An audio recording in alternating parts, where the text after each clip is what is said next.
दुल्हे सरकार के दुल्हे राजा को मंच पे बुलाया जाए। रंजीत भाई कहाँ चले गए? आइए,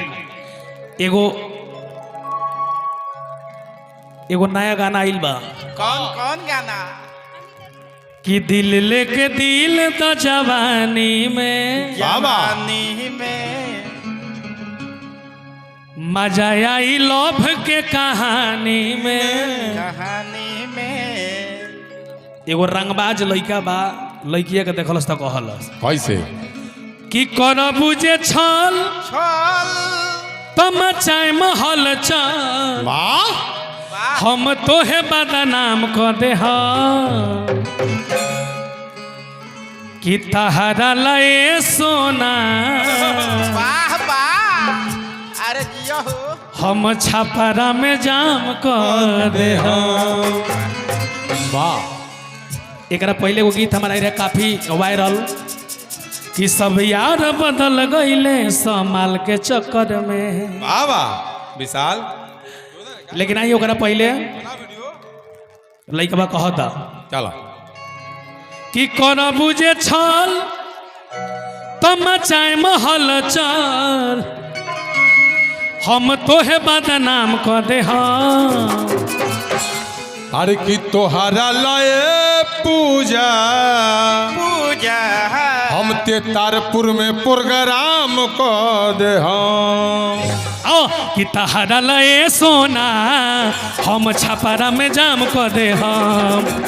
तहरा लए भैया हम छपरा में जाम कर दे दिल के दिल तो जवानी में, दिल दे के दिल तो जवानी में, मजा आई लोभ के कहानी में, मजा आई लोभ के कहानी में। दिल लेके दिल तो जवानी में, मजा आई लोभ के कहानी में। कर बुझे छल तो मचाए महल चल, हम तोहे बदनाम कर दे।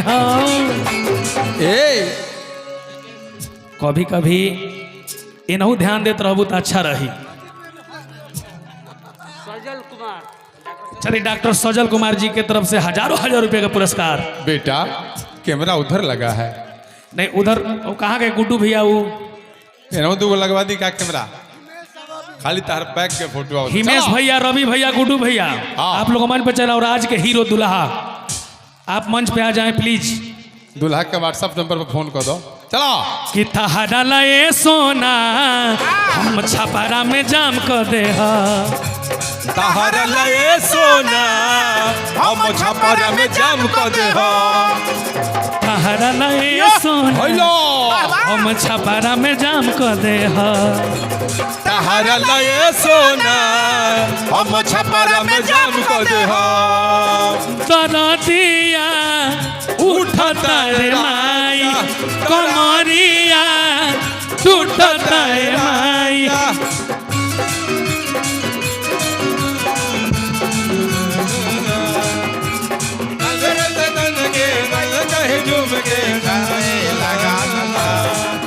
तोरा दिया उठता रे माई, कमरिया टूटता रे माई।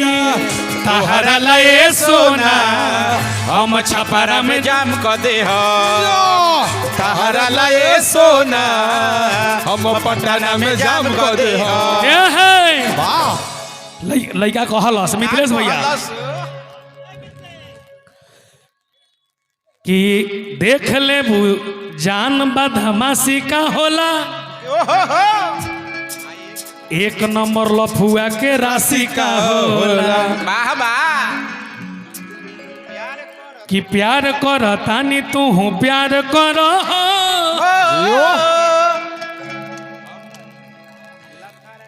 हम धर तानी तू हमार धर हो।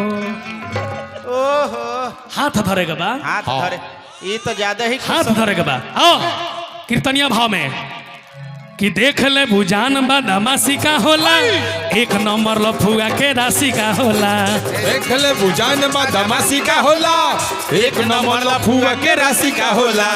देख ले भुजान बदमाशी का होला, एक नंबर लफुआ के राशि का होला। देख ले भुजान बदमाशी का होला, एक नंबर लफुआ के राशि का होला। कि बिगड़ी जे मन मान तो तू कोले बू पसंद। पसंद केकरा के जब मन बिगड़ जाई। हाँ। चलिए डॉक्टर सजल कुमार जी की तरफ से हजारों हजार रुपए का पुरस्कार। वाह कि बिगड़ी जे मन मान तो तू कोले बू पसंद पसंद कि हम तो है बदनाम कर दे कि तहरा लए सोना हम छपरा में जाम कर दे तहरा लए भैया हम पटना में जाम कर दे हम। तहरा लए सोना पूरा पटना